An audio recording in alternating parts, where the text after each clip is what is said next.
PSC clerkship বা ডব্লিউবিপিএসআই বা ICDS clerkship হোক, এই ক্ষেত্রে দেখবে ইংরেজি থেকে বাংলা বা বাংলা থেকে ইংরেজি অনুবাদ করা এটা কিন্তু থাকবেই তোমাদের মেন্সে। তো দেখো, ইংরেজি থেকে বাংলা অনুবাদ বা বাংলা থেকে ইংরেজি অনুবাদ দু রকমের কিন্তু হয়। একটা হচ্ছে আক্ষরিক বা আবিধানিক অনুবাদ, অর্থাৎ মূলের হুবহু অনুসরণ করা, অর্থাৎ যেরকম আছে সেরকমই হুবহু বাংলা থেকে ইংরেজি ট্রান্সলেট করা। 2 নম্বর হচ্ছে ভাবানুবাদ, মূল ভাষাকে নিজস্ব ভাষায় বাক্য গঠন ও শব্দ বিন্যাস করে অনেক বেশি প্রাঞ্জল ও রসগ্রাহী তৈরি করা যায়।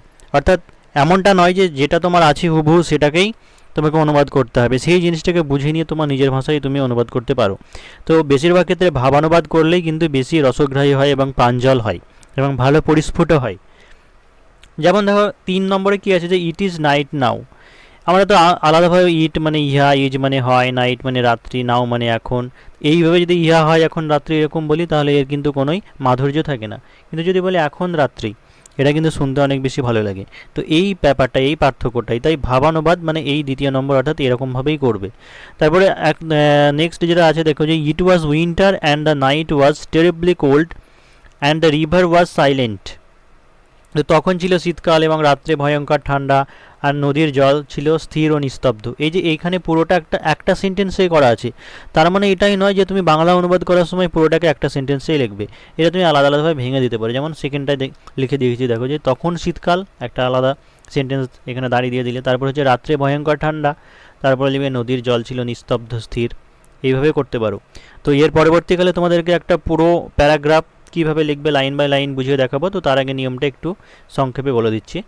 5 নম্বর, যে ইডিয়ামের ক্ষেত্রে অন্তর্নিহিত অর্থটি লিখতে হবে। যেমন cut your coat according to your cloth, অর্থাৎ যেগুলো ইডিয়াম ফ্রেজ থাকে বা a little learning is a dangerous thing, সেইগুলোর ক্ষেত্রে কিন্তু হুবহু সেটা করা যাবে না, মানে যেটা অন্তর্নিহিত মানে সেটাই লিখতে হবে। যেমন cut your coat according to your cloth, এটার মানে হচ্ছে আয় বুঝে ব্যয় করা উচিত, অর্থাৎ এই জিনিসটাই কিন্তু লিখতে হবে। তাহলে চলে যায় আমরা এবার প্যারাগ্রাফ থেকে লাইন বাই লাইন কিভাবে করবে। Welcome back to year favourite educational YouTube channel পরীক্ষার প্রস্তুতি। আজকে আমরা নতুন পদ্ধতিতে কিভাবে বাংলা থেকে ইংরেজি করবে সেটাই দেখাবো, খুব সহজ সরলভাবে। দেখো, প্রথমে আছে কি, যে শিক্ষার শেষ নেই, সুতরাং তোমাদের পড়া চালিয়ে যাওয়া উচিত। এই যে শিক্ষার শেষ নেই, এইটুকু কি লিখবো, যে আমার আছে যখন করি তখন কি করি, যে আই হ্যাভ, তার আছে হি হ্যাজ, তেমনি শিক্ষার আছে যদি কি হবে, তাহলে হবে কি এডুকেশন হ্যাজ। আর যদি নেতিবাচক বলে অর্থাৎ নেগেটিভ বলে তাহলে নো লাগিয়ে দিলেই হয়ে যাবে। তাহলে শিক্ষার শেষ নেই, তার মানে কি হচ্ছে এডুকেশন হ্যাজ নো এন্ড, হয়ে গেল শিক্ষার শেষ নেই। তারপর হচ্ছে সুতরাং তোমাদের পড়া চালিয়ে যেতে হবে। সো তোমাদের, তার মানে কি ইউ, চালিয়ে যেতে হবে, করতে হবে, মানতে হবে, এই অর্থে কি হয় শুড হয়, বা চালিয়ে যাওয়া উচিত, এই অর্থে কি হবে মডেল হিসেবে কিন্তু শুড ব্যবহৃত হয়, তোমরা জানো। তাহলে সো ইউ শুড, তোমাদের পড়া চালিয়ে যেতে হবে, তাই তো? তাহলে চালিয়ে যাওয়া ইংরেজি কি কন্টিনিউ বলতে পারো, বা কিপ আপও বলা যায়। তাহলে you should continue, you should continue your study. চালিয়ে যাওয়া এখানে আর একটা কিপ আপও হয়, তো সেটাও তোমরা বলতে পারো। তারপরে দেখো কি আছে, যে অনেক যুবক ডিগ্রি পেয়ে বইপত্রের পাঠ চুকিয়ে দেয় এবং আর কিছু শেখে না। তাহলে এইটুকু কি বলবো, অনেক যুবক, অনেক কি হয় মেনি ইয়াং, অনেক যুবক হয়ে গেলে কি মেনি ইয়াং, মেন এখানে বললে ভালো হয়, মেনি ইয়াং মেন বইয়ের পাঠ চুকিয়ে দেয়। এই যে তোমরা অনেকে হয়তো ভাববে যে বইয়ের পাঠ চুকিয়ে দেয়, এটুকু কি হবে, এত বাংলা থেকে ইংরাজি একদম হুবহু করা দরকার নেই। এখানে আমি যদি ক্লোজ বলে দিই তাহলে হয়ে গেল। তাহলে many young men close, close their books. এই যে এই সব জিনিসগুলো পুরো, এই যে ডিগ্রি পেয়ে পাঠ চুকিয়ে দেয়, তারপরে কাজ এতদিন শিখেছিল তা ভুলে যায়, এই সবগুলো কিন্তু পুরোটাই কিন্তু প্রেজেন্ট ইনডিফিনাইটেই কিন্তু করতে হবে, অর্থাৎ সাবজেক্ট ভার্ব অবজেক্টে। তো many young men close their books and, এই যে লাস্টের লাইনে এখানে কি আছে দেখো, যে আর কিছু শেখে না, তাহলে কি হবে অ্যান্ড লার্ন নো মোর।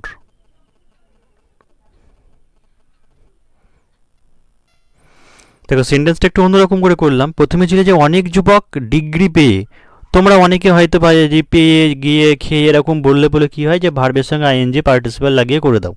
তো এরকম করার দরকার নেই, আমরা ঘুরিয়ে নিলাম, অন্যভাবে করে নিলাম যে অনেক যুবক ক্লোজ দেয়ার বুকস, তাদের পাঠ চুকিয়ে দেয় এবং আর কিছু শেখে না যখন তারা ডিগ্রি পেয়ে যায়। এইভাবে যদি বলি তাহলে আরও সহজ সরল হয়ে যাবে। তাহলে when they have their degrees, এখানে তোমরা অ্যাচিভ কথাটা ইউজ করতে পারো, যে অর্জন করে যায় অ্যাচিভ বললেও হবে। তাই এরকম হোয়েন দে হ্যাভ এই অর্থে বললেও হবে, কোনো অসুবিধা হবে না। তবে দেখো, কাজেই তারা যা এতদিনে শিখেছিল তা অতি শীঘ্র ভুলে যায়।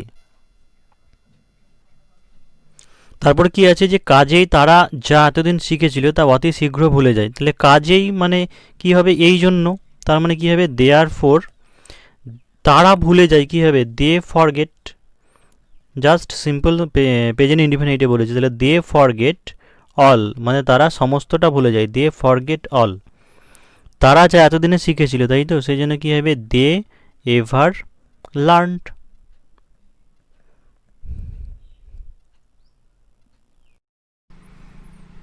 তোমাদের জন্য একটা ভালো সুযোগ আছে, তোমরা যারা পিএসসি ক্লার্কশিপের মেন দেবে বা আইসিডিএসের মেন্স দেবে, তো পরীক্ষা প্রস্তুতির হোয়াটসঅ্যাপ প্রিমিয়াম গ্রুপে এখানে সমস্ত কোর্সটা কমপ্লিট করা হয়, মানে সেখানে সমস্ত নোটস পেয়ে যাবে।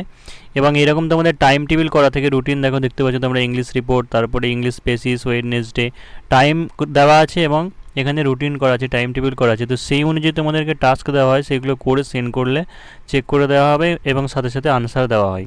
এবং সেই সাথে তোমাদের উইকলি মক টেস্টের ব্যবস্থা আছে। তো তোমরা 1 ঘন্টায় 6টা রাইটিং যেটা থাকবে সেই রকম কোশ্চেন দিয়ে দেওয়া হবে, সেগুলো 1 ঘন্টার মধ্যে টাইম দিয়ে কমপ্লিট করে যদি সেন্ড করো তাহলে স্কোর কার্ড সহ জানতে পারবে কোথায় কী ভুল আছে। এইভাবে পরীক্ষা প্রস্তুতির হোয়াটসঅ্যাপ প্রিমিয়াম গ্রুপে পুরো কোর্সটা কিন্তু করানো হয়। তো তোমরা যদি কেউ ইচ্ছুক থাকো তাহলে তোমরা এই কন্ট্যাক্ট নম্বরে কন্ট্যাক্ট করতে পারো বা হোয়াটসঅ্যাপে মেসেজ করতে পারো, তাহলে সেখানে সমস্ত কিছু তোমরা ফেসিলিটিস পেয়ে যাবে। এবারে দেখো পরের সেন্টেন্স কি আছে, পরের বাক্য আছে যে যদি তোমরা পড়াশোনা চালিয়ে যেতে চাও তবে গুরুত্বপূর্ণ পাঠের জন্য তোমাদের অবশ্যই পড়ার সময় বের করে নিতে হবে। তাহলে যদি তোমরা পড়াশোনা চালিয়ে যেতে চাও তবে, এখানে বাংলায় যদি তাহলে এরকম হয়, কিন্তু ইংরেজিতে ইফ লাগিয়ে দিয়ে তারপরে কমা দিলেই হয়ে যায়। তাহলে এটুকু যদি আমরা বলি যদি তুমি, অর্থাৎ ইফ ইউ চালিয়ে যেতে চাও, মানে if you want to continue, if you want to continue your study বা ইয়োর এডুকেশন বলি, এখানে শিক্ষা বলেছে, ইয়োর এডুকেশন কমা, তাহলে কি বলছে, তবে পাঠের জন্য, গুরুত্বপূর্ণ পাঠের জন্য তোমাদের অবশ্যই পড়ার সময় বের করে নিতে হবে। এই যে গুরুত্বপূর্ণ পাঠের জন্য এইটুকু থাকলো এখন বাকি। এবারে লিখবো যে তোমাদের অবশ্যই পড়ার সময় বের করে নিতে হবে, তার মানে কি, ইউ মাস্ট, মানে অবশ্যই, ইউ মাস্ট ফাইন্ড, কি বের করে নিতে হবে, সময়। তাহলে you must find time for reading. এখানে যেহেতু গুরুত্বপূর্ণ বলেছে তাই ইম্পর্ট্যান্ট বা সিরিয়াস দিয়ে দাও, তাহলে ভালো হবে, যে ফর সিরিয়াস রিডিং।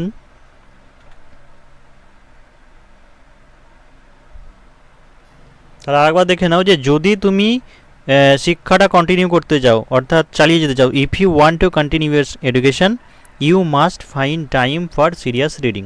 হয়ে গেল। তারপরে দেখা আছে যে কিন্তু পড়াশোনা যথেষ্ট নয়, অন্যের সাথে আলোচনা এবং কথাবার্তার মাধ্যমে তোমরা আরও অনেক কিছু শিখতে পারো। নেক্সট কি আছে দেখো, যে কিন্তু পড়াশোনা যথেষ্ট নয়, তাহলে কি হবে, যে বাট, এখানে ওয়ানলি বলতে পারো, বা ওয়ানলি দেওয়ার থেকে যদি সলিটারি বলো তাহলে একটু ভালো হবে, বেশি স্ট্যান্ডার্ড হবে, কারণ অনলি সবাই করবে। তো বাট সলিটারি স্টাডি যথেষ্ট নয়, সেই জন্য কী হবে, ইজ নট এনাফ। এখানে সাফিসিয়েন্ট বলা যায়, পর্যাপ্ত বলা যায়, কিন্তু সাফিসিয়েন্টটা কোনো কোয়ান্টিটির ক্ষেত্রে বেশি ইউজ হয়, তো এই ক্ষেত্রে এনফটাই বলবে, but solitary study is not enough. Next কি আছে দেখো, যে তো অন্যের সাথে আলোচনা এবং কথাবার্তার মাধ্যমে তোমরা আরও অনেক শিখতে পারো। তাহলে এই যে অন্যের সাথে আলোচনা এবং কথাবার্তার মাধ্যমে, এইটুকু এখন বাকি থাকলো, এখন এইটুকু থাক। শুধু যদি এইটুকু থাকে যে তোমরা আরও অনেক শিখতে পারবে, এইটুকু কি হবে, যে ইউ ক্যান লার্ন, মানে তুমি শিখতে পারো, তোমরা শিখতে পারো, ইউ ক্যান লার্ন আরও বেশি, তাহলে কি হবে, much more. You can learn much more, আরও অনেক শিখতে পারো। কিসের মধ্য দিয়ে? অন্যের সাথে আলোচনা এবং কথাবার্তার মধ্য দিয়ে। তাহলে এটাকে কী বলবো? মধ্য দিয়ে, মানে কি এখানে প্রিপোজিশনটা কি হয়? থ্রু। তাহলে থ্রু ডিসকাশন, আলোচনা মানে হচ্ছে তোমাদের ডিসকাশন, অ্যান্ড কথোপকথন মানে কি? কনভারসেশন, অ্যান্ড কনভারসেশন, একে অন্যের সাথে, তাই তো? সেই জন্য কি হচ্ছে? With another.